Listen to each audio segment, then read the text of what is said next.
Raynaud's phenomenon is a medical condition characterized by episodic attacks of reduced blood flow to the fingers, toes, and sometimes other extremities, in response to cold temperatures or emotional stress.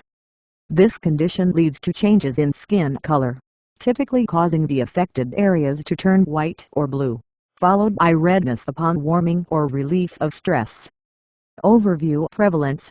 Raynaud's phenomenon affects approximately 5 to 10% of the general population.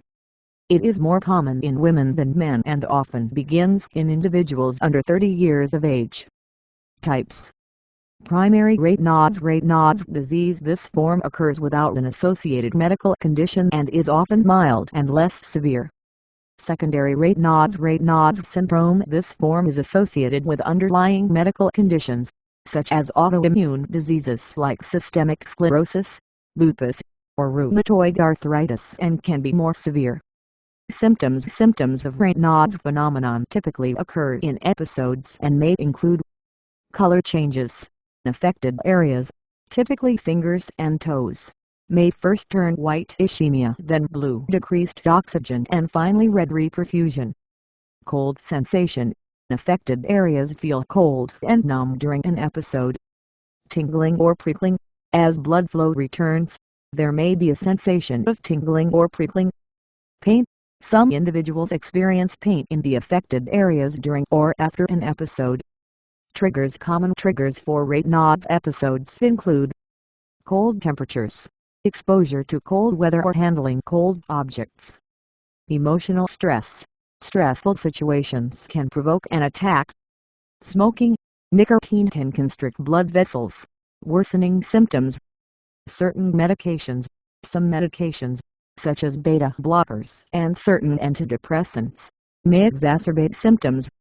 Diagnosis. Diagnosing Raynaud's phenomenon typically involves medical history and physical examination.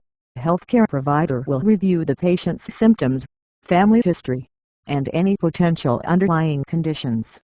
Nail fold capillaroscopy. This test examines the small blood vessels at the base of the fingernails to identify any abnormalities that may suggest an underlying autoimmune condition. Blood tests. To check for autoimmune diseases or other conditions that could contribute to Raynaud's. Cold stimulation test. This may involve cooling the hands and observing the response in blood flow.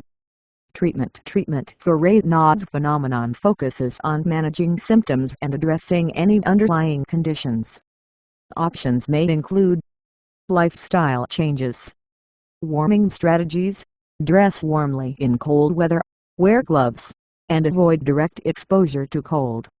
Stress management techniques such as yoga, meditation, and biofeedback can help reduce stress. Medications. Vasodilators.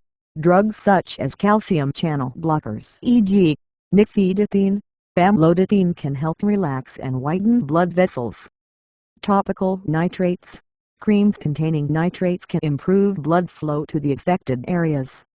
Selective serotonin reuptake inhibitors SSRIs. In some cases, medications like fluoxetine may help with symptoms. Treating underlying conditions. If secondary Raynaud's is present, managing the underlying autoimmune disorder may improve symptoms. Surgical options. In severe cases, procedures such as sympathectomy, cutting nerves that cause blood vessel constriction, may be considered.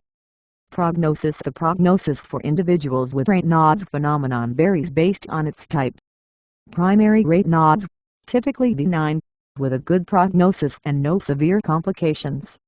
Secondary Raynaud's may indicate a more serious underlying condition and can be associated with complications like ulcerations or gangrene in severe cases.